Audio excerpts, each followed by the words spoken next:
দেখুন নাইটি আবার কি করে আমি চুরি করতে এসেছি, আমার কোমর ভাঙেনি, এটাই বেশি। এই দেখো আচার দেওয়ার জন্য কতগুলো, একটা ফাঁকা একটা বাড়িতে এসে দুইজনে মিলে চুরি করে নিলাম আম। আচার দেবো, আচার বাজার থেকে কিনে নিয়ে এসেছি আম, কাঁচা আম, কিন্তু ওটাতে মন বসে না, শুকিয়ে এই কটা হয়ে গেছে। এর জন্য এই যে চুরি করার শান্তি আছে নাকি, চুরির জিনিসের মজাই আলাদা। তো কে কে আচার পছন্দ করে আমাকে কমেন্ট করে বলো। আগের বছর আচার দিয়েছিলাম, এত টেস্ট হয়েছিল কি বলবো। এবছর আর লোভ সামলাতে পারিনি, এই যে সব তোমার দাদাভাই তেল মশলা সবকিছু এনে দিয়েছে, আমি এই যে বললাম চলো আম চুরি করে নিয়ে আসি।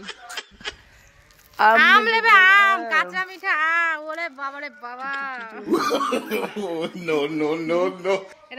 এটা এমন পুংডামি স্বভাব নিয়ে কে কে ঘুরে দেখো।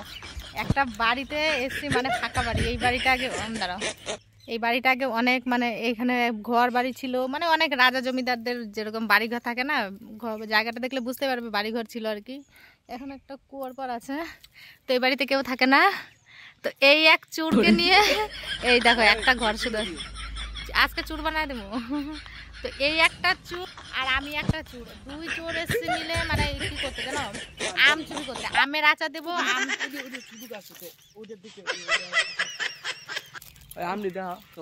তো হচ্ছে কি আমের আচার দেবো, বাড়িতে আম কিনে নিয়ে এসেছি, ওই যে কটা কিনে নিয়ে এসেছি ওটা দিয়ে মন ভরছে না, অল্প একটু হচ্ছে। আমাদের আচার অতিরিক্ত আচার খাই আমি, তো আরো বিশেষ করে অনেক রাক্ষস, যার কারণে এখন এই যে আম চুরি করতে এসেছি।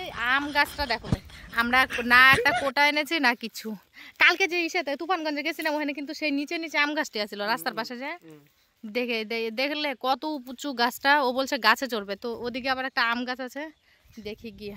আর আয়ো, তুই তো করি করতে করতে তুই তাই অভ্যাস হয়ে গেছে, ভূতের বাড়ি হয়ে গেছে। রাত হলে কেউ আসে না এখানে। আগে এই বাড়িগুলো অনেক মানে ইসে ছিল আমাদের বাড়ির পাশে, তো বাড়িতে লোকজন নেই, বাড়িতে বাড়ি নেই তো লোকজন থাকবে কি।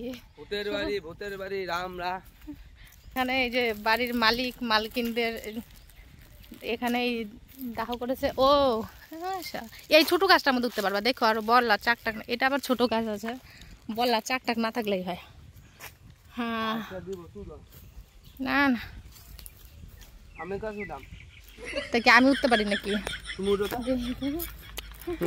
আমি জীবনে